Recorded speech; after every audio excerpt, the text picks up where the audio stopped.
and let's go. And when you see some small progress, these, families are just so grateful. And they're like, oh my God, you've given us the dog we never thought we could have with them.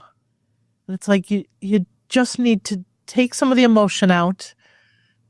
And, it's like having, a wild child. It's Sure. almost like you have to meet them where they are, holding them down and just. What's interesting is that people will put the time and effort into a dog like that to get the training and to understand the dog a little bit better and to do the right things. But with a child, we just medicate them.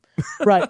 Yeah. It's kind of interesting that we don't need to segue down that path, but I find that to be a little bit interesting. But kind of what you're saying is like, when we buy a dog, we have an expectation. The dog, in our mind, we have an expectation. We visualize what we think that this relationship with this dog is going to be. Right. And this dog is going to be a dog that's going to sit in our purse or is going to walk down the sidewalk with us in perfect formation and is always going to be calm and sit right next to us. Whatever we visualize the relationship with the dog is. And then we buy a dog that has a completely different personality than that vision is.